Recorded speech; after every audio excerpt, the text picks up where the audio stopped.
This is a dope mural right here that reads Walhalla, South Carolina, Main Street to the Mountains, representing its location near the Blue Ridge Mountains here in South Carolina, the northwestern corner. And this mural was designed in 2021 and hashtag SUNY and our rustic shop and hashtag 300 Main Mercantile right here in Walhalla, South Carolina. Let's go.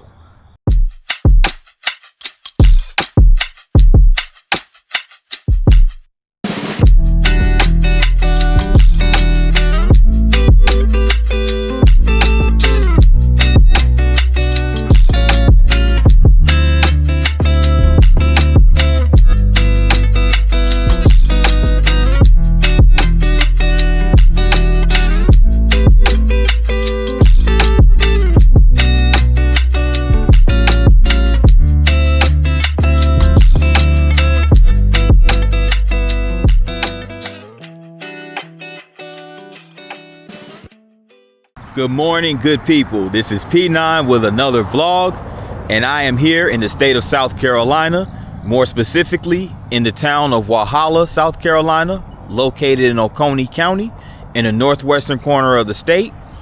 So we're going to take a walk through downtown Walhalla and get some insight on the history of this town.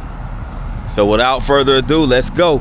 Now, Walhalla is located in the foothills of the Blue Hills or the Blue Ridge Mountains in Oconee County, and it's located in the Blue Ridge Escarpment, which is a transition between mountains, Piedmont, and contains numerous waterfalls. Walhalla is a town that was founded in 1838 after the Indian Removal Act forced Cherokees Indians westward. So the Cherokees were the indigenous Indians of this particular part of South Carolina, as with many parts of the South. But here we are, downtown Walhalla, and here's a few shops over here, restaurants and things of that nature.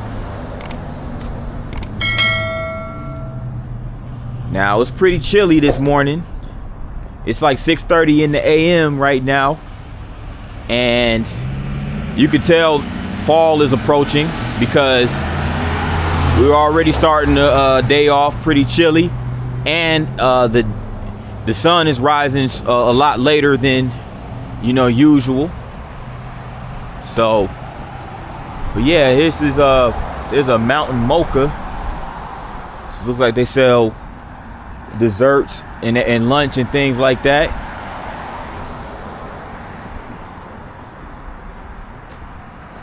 A vape shop.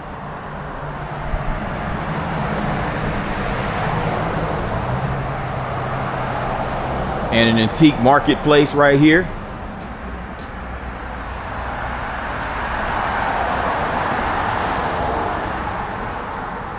So after the Cherokees were removed due to the Indian Removal Act in 1838, a bunch of German refugees moved over here. So there were a bunch of refugees who came to Walhalla, and they were escaping the German revolutions that took place between 1848 and 1849. So Walhalla has a German history, and there's a mercantile store right here as well. Sits right across the street from this Texaco gas station.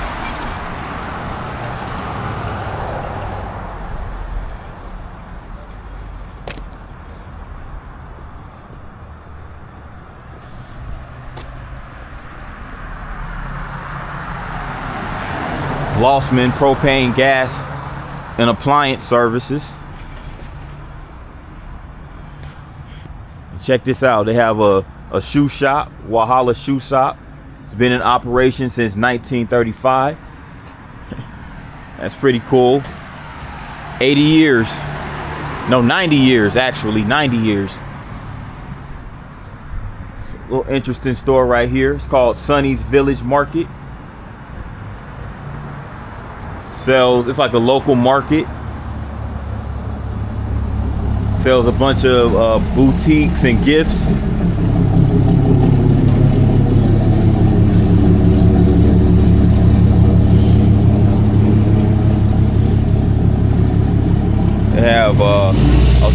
They host a farmers market on Main. It takes place in April 26th in spring and up into May 31st, the Spring Fest. And they have the fall kickoff and the Fall Fest coming up. So right here on Main Street, they have the market on Main. A nice event that they have like right here in this small town. And they also have a visitor center right here. Visit Oconee, South Carolina Visitor Center.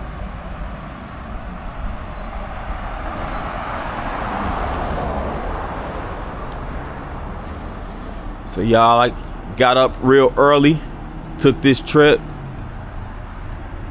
out here. So I got here very early before the shops open up. I just wanted to take a stroll through the town.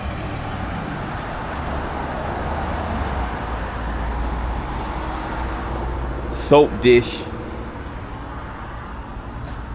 Like they sell a bunch of ceramics and cookware. Down here on Main Street, I see a lot of cool shops and restaurants. This is a brewery right here called Free House. Has a nice design, the nice artwork outside.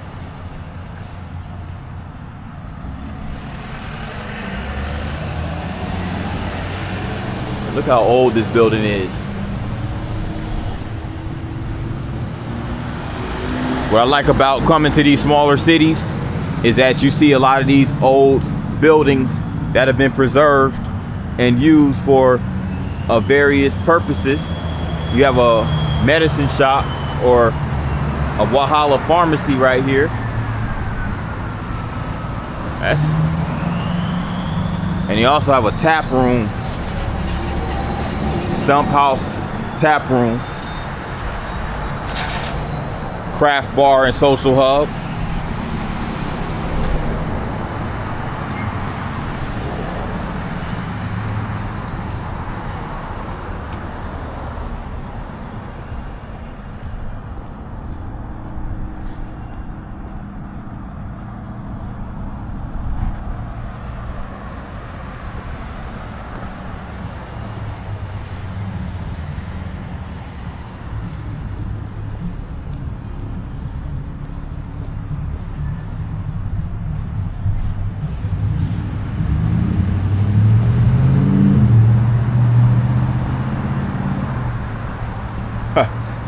There goes Sasquatch right there, statue of Sasquatch.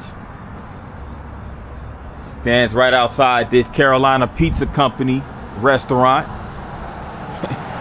Pretty cool. So they have a couple more shops over here. They have a middle of Main antiques fine gift shop.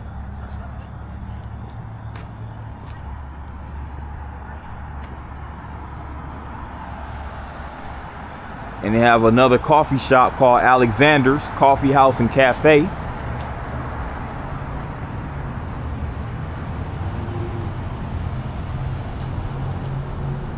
So overall, pretty cool downtown right here on Main Street. There's a little bit more I'm gonna check out, so stay tuned. I'm outside the Oconee County Courthouse right here in Walhalla, and I've seen a lot of nicely designed courthouses. This is one of the nicest ones that I've seen thus far on my vlogging journey. So shout out to Oconee County, South Carolina. But right outside in the front of the courthouse, they have this World War or this military memorial that honors all of those who came from Oconee County, who served in a multitude of wars. You have pretty much in every county, you have one of these memorials dedicated to the soldiers from that particular county. So shout out and salute to those who served in the World War I, II, Korean, Vietnam, and Panama War, in each of the branches of the military. And of course, you have the flags that stand outside of the courthouse.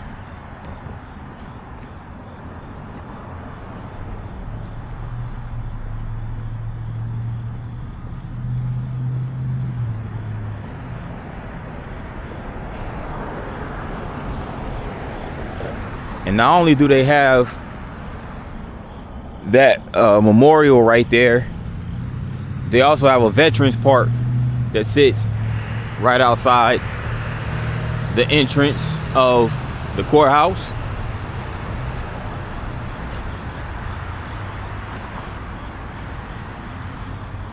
With a multitude of markers. You have the undeclared wars, the POWs and the MIAs, Persian Gulf War, the Vietnam War, the Korean War, World War II, World War I, Spanish-American War back in 1898, and the war between the states, aka the Civil War, the Union and the Confederacy, 1861 to 1865, and the Revolutionary War between 1775 and 1781, and this was a key factor in permitting settlement of upstate South Carolina. The Cherokee Indians were allied with the British and fought against the American Patriots. As a result, the Cherokee lost their land in South Carolina in 1777. After the Revolutionary War, grants of land in the upstate were given to veterans and other settlers. The western corner of this land eventually became Oconee County. So a lot of dark but yet interesting history that sits right here in South Carolina, in upstate South Carolina, more specifically right outside this courthouse. And this is the Veterans Park, and it has a nice sculpture of the eagle. You know, the eagle is definitely symbolic of America. And here are the multiple flags, and that's the South Carolina state flag right there, and it's 5 American flags and 5 South Carolina state flags that sits and the bald eagle sits between the two. So really nice.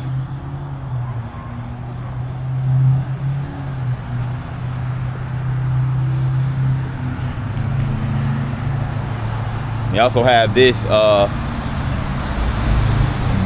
stone right here: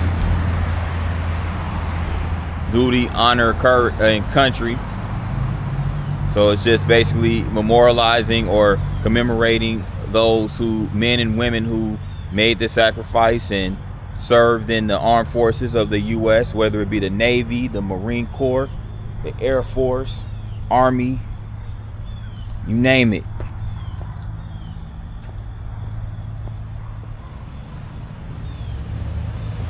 So the Blue Star Memorial, as you can see right over there, it's a tribute to the armed forces that have defended the US of A, sponsored by the Walhalla Garden Club in cooperation with the Oconee County Arts and Historical Commission.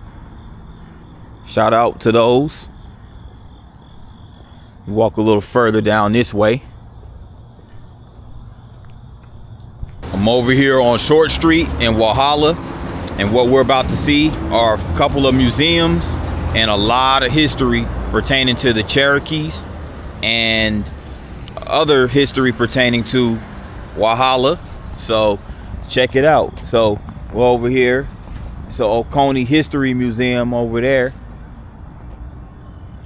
And before we get over further down Short Street, there's this marker over here.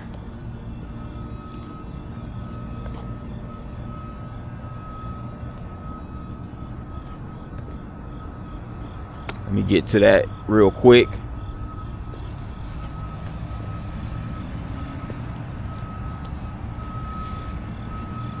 Now, this is another tumultuous event pertaining to the Jim Crow era.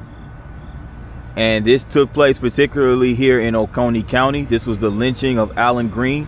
1930, over 100 white men and boys broke into Oconee County Jail to lynch Allen Green, a prominent local African American. Born in 1879, Green lived a few blocks east of here with his wife, Corey Green. On April 20th, he was arrested on likely false charges of SAing a white woman. He was then brought to the jail, which stood near this site, and for several nights, groups met at the Mill baseball field planning his lynching. So, yeah, this is very unfortunate. This was obviously common, especially during the Jim Crow era. And on April 23rd, the mob came to the jail, attacked the sheriff, and forced Green from his cell. They took him to a location outside West Union, tied him to a tree, and shot him repeatedly. One South Carolina newspaper described it as amongst the most barbarous crimes ever committed in the state. 17 people, including the mayor of Walhalla, were indicted for murder and other charges, but none were convicted. So in other words, the charges didn't stick, and Green is buried outside of town. So that was very common. No surprise. Those charges didn't stick. And, you know, it was common during those times where, you know, lynchings could occur and the people responsible never got held accountable for their heinous crimes.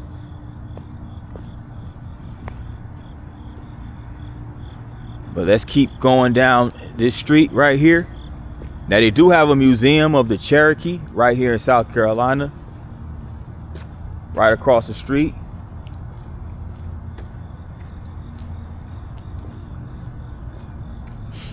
And this is the rear of the courthouse right here. And here's a sculpture of the bald eagle within his talons grasps a fish out of the water. But the spirit of Oconee is the title of this sculpture, and it's dedicated. The Cherokee people of Oconee County dedicate this monument to the heritage of all Oconee County citizens, past, present, and future. So it's the Cherokee Bear Clan of South Carolina, Oconee Arts and Historical Commission, and the South Carolina National Heritage Corridor. So this sculpture was carved out in 2008. So shout out to the Cherokee people, the indigenous people of this land right here. Again, this is the Museum of the Cherokee in South Carolina. It isn't open right now. It opens at 11. It's only after 7 o'clock. But they have $5 admission. Children 12 and under are free. So that's cool. And this particular building, which houses the Museum of Cherokee, was constructed in 1905. And it was law office of Colonel Robert Thompson James from 1905 until he retired in 1950. And Colonel Bob began his practice in 1885. His most notable case was Hopkins versus Clemson College, a case which he argued and won before the U.S. Supreme Court in 1911. This landmark legal decision redefined the relationship of the states with their state-supported colleges and has been cited in related legal proceedings ever since. This property involved in the case, now on the campus of Clemson University, was the former site of Seneca, a Cherokee village located on the banks of the Insandinga River. So yes, this is the Museum of Cherokee. So shout out to Colonel Bob, very instrumental in the civil rights era, Jim Crow, all that stuff. And also like that design right there. It looks like it went on can go on a quilt or something. or maybe a patch on a jacket or something to that effect. But yes, there's just a image of different mountains right here, and this is the Oconee Mountain. Now, me personally, I didn't even know South Carolina had any mountains, but apparently upstate South Carolina has mountains because it's so close to the Blue Ridge, and again, it's on that escarpment that separates the mountains and the Piedmont. But Oconee Mountain would have been the first mountain encountered when moving east to west along the Cherokee trading path. It appears in European journals as early as the 1700s. So Captain Christopher French wrote, we marched around 5 and 2 miles distance before we reached the Oconee Mountains. Extremely high and 4 miles over the prospect it was behind us was very extensive. So there was multiple treaties that were signed during this time in the late 1700s. One called the Treaty of DeWitt's Corner and one called Hopewell. And this mentions Oconee's ridgeline as a boundary between settler and Cherokee lands in South Carolina. So as with many instances back then, there were treaties that were signed between the native people and settlers from Europe. And this just gives you a map that that shows the expedition that was taken through Oconee County.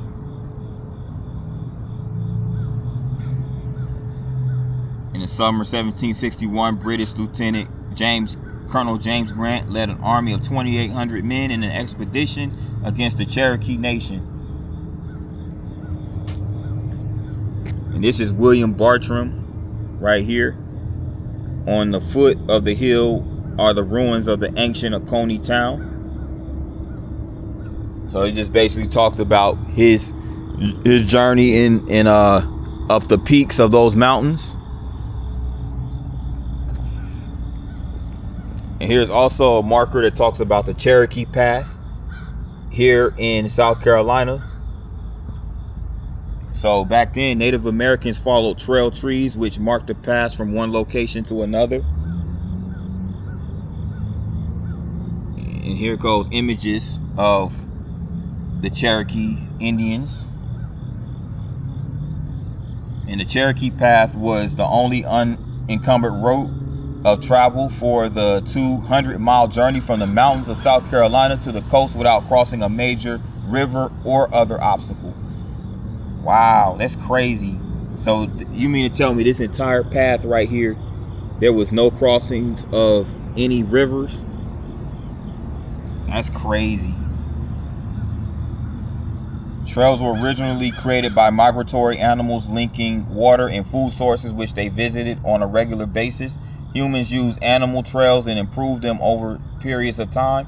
Native Americans developed trails, paths from camp to camp, or to link trade, or sites of resources such as shells at the seacoast.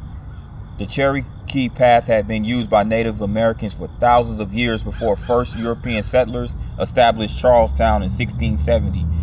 So could you imagine, like, you know, this is before, of course, you know, obviously there was no Google Maps back then. There was no internet.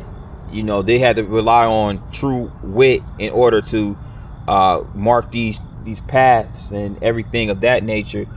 And, you know, so the Cherokees traveled for over 200 miles across the state from the mountain to the seacoast in order to collect shells. So they would use these shells to create useful tools or implements, or create beautiful ornaments such as wampum belts out of seashells. So the Cherokees, of course, were very crafty, just like other native tribes. They were very crafty and would use whatever materials, whether it be raw materials or shells, as in that particular case, to create a multitude of items. And they have this building right here that serves as a law office, William Burr and Keith Denny. So they also not only have these museums, but they have a law office right over here on Short Street.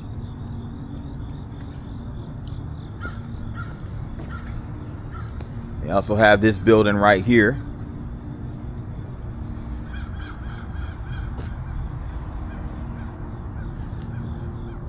And this is called Patriots Hall. And it serves as the Oconee Military Museum. So they have a military museum, a Cherokee museum, and an Oconee History Museum, all within this block right here. And it just shows a bunch of exhibits honoring thousands of military personnel and veterans. Open from 11 a.m. to 4 p.m. on Thursdays, Fridays, and Saturdays. Interesting. Only open 3 days out the week.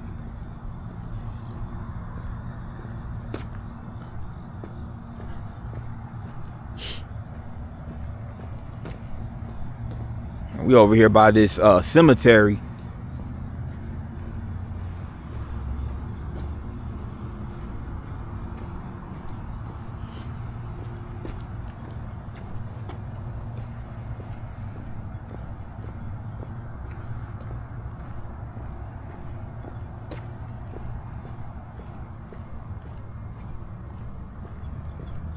And over there across the street is the Oconee County Agricultural Building.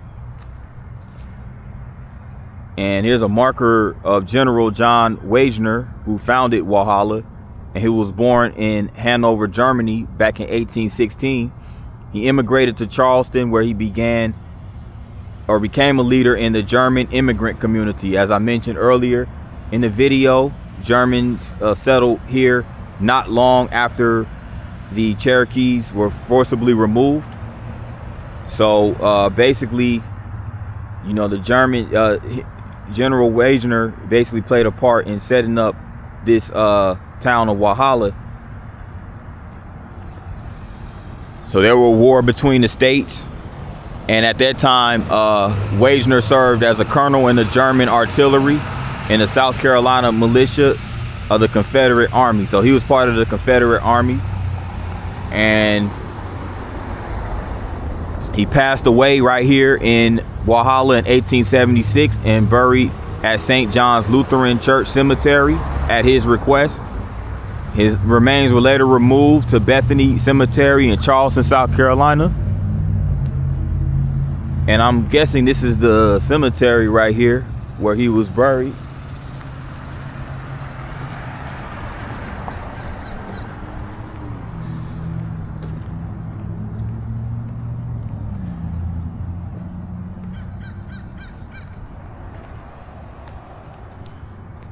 But yep, this is right here at the corner of Church Street and Short Street.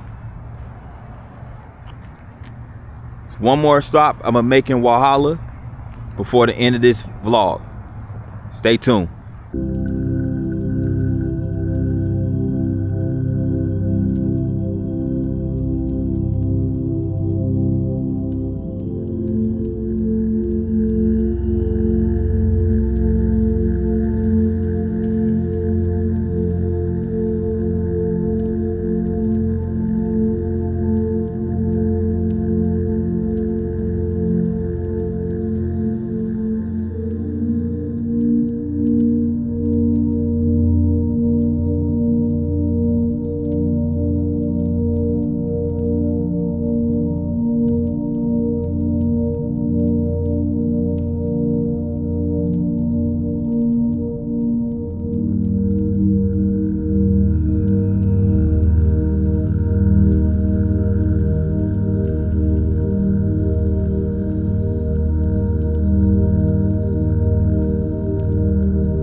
Hey y'all, this concludes the Walhalla, South Carolina vlog.